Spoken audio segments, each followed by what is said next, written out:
In this video, I'll explain the structure of the Megaminx, the different types of pieces, some notation, and give you an overview of the solving method that we're going to use.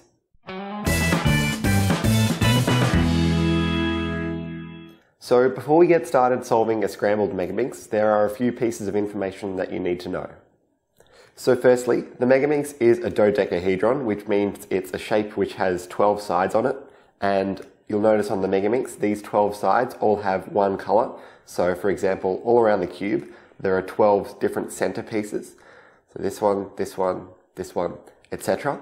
And around each center piece, there are 5 edge pieces and 5 corner pieces. So that is, let's take a look at the white centerpiece. There's one white edge piece here, which has the white and green stickers, or white and green colors, white and red, white and blue, white and yellow, and white and purple. So there are 5 edge pieces around a centerpiece, and there are also 5 corner pieces around a centerpiece. So this is as opposed to on a 3x3, where there are 4 edge pieces around a centerpiece and 4 corners around a centerpiece. Although it may not appear so, solving a Megaminx is reasonably similar to actually solving a 3x3 cube because of the similarities in the types of pieces that we're solving. So we have centers, edges, and corners just as we do on the 3x3. Because of the additional complexity of the Megaminx, there is some more notation that we need to define. So if we were to hold the Megaminx like this, we have our top side, which is the same as on a 3x3, which is denoted as a U move. There's the right-hand side, which is an R. There's the left-hand side, which is an L. The front side is denoted by F. And then we have these 2 sides at the back. And we can't just use our B because it will be confusing as to which side to turn. So this back left one or the back right one. So we use a slight variation. So this one is BR. So BR. And this one on the left in the back here is BL. Like that. If you haven't yet encountered Megaminx scrambling notation, you will do so eventually. And here's how we apply that notation to move our puzzle. So for R++ and R-, moves, essentially what we do is grip this left-hand side here and grab the entire rest of the Megaminx with our right hand and do R++, like that. So that's effectively 2 forward motions of the Megaminx, like so. And then R-, would be 2 backwards movements, like that, holding this left side constant.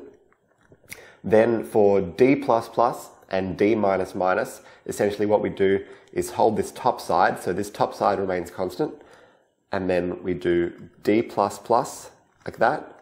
So that's 2 D movements, and then D-, would essentially be like this,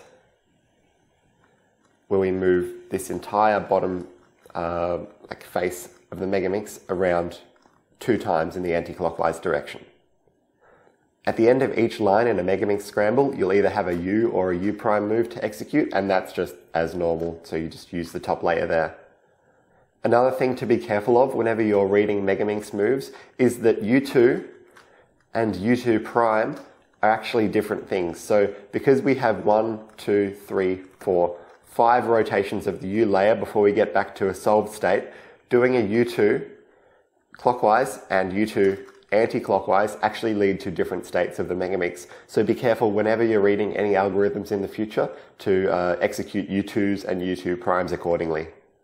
So here's just a quick overview of the main steps that we're going to take to solve our Megaminx.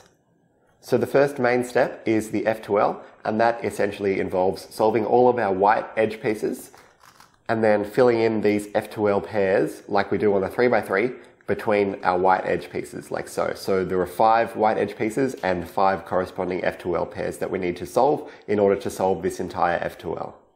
After we solve our white F2L, the next step is to find an adjacent color, solve all of those edge pieces, and then finish the F2L pairs of that color.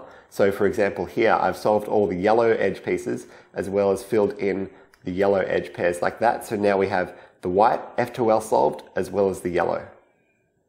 After doing this process on yellow, we do it on another adjacent color. So here, for example, I did my next color as purple. So I finished off all of the purple edges and filled in 2 new purple F2L slots. After finishing the purple, I finished off the dark green side by inserting the last dark green edge piece, as well as 2 F2L pairs. And then you can see that we're down to just solving 2 faces. So here, for example, we have the grey face, which is going to be our last layer, and the pink face. So the grey face is opposite this white face. So the next main step is to solve all of these pieces of our second last face, so that now we only have our last layer remaining that we need to solve. We'll solve our last layer in 4 steps in a similar fashion to how we do it on the 3x3. So the first step is to orient our edges, like so. So we've got 1, 2, 3, 4, 5 grey edges oriented. The second step of our last layer is to orient all of our corner pieces. So now we have the entire grey face oriented. The third step in solving the Megaminx last layer is that we actually permute our edge pieces. So you can see here we've got all of our edge pieces correctly solved now, and we only have the remaining corners that we need to permute. After we permute our last layer corners, our Megaminx will then be complete.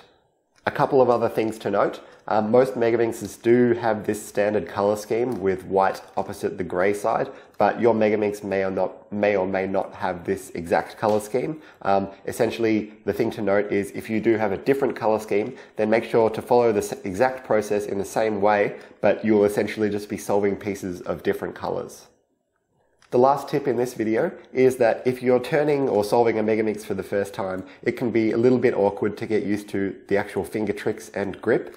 So essentially how I hold my Megaminx is put my fingers at the back here, these two on the back left face, my thumb on the front, and then what I'll do is use my right hand and index fingers to turn the right and U layers, and then whenever I need to re-grip or rotate, I essentially just do that. So my left hand is the one which is stabilizing the puzzle, and use my right hand for most of the turning. If you're left-handed mainly, then you can do something opposite. So grip the puzzle with your right hand, and then use your left hand to do some of the turning.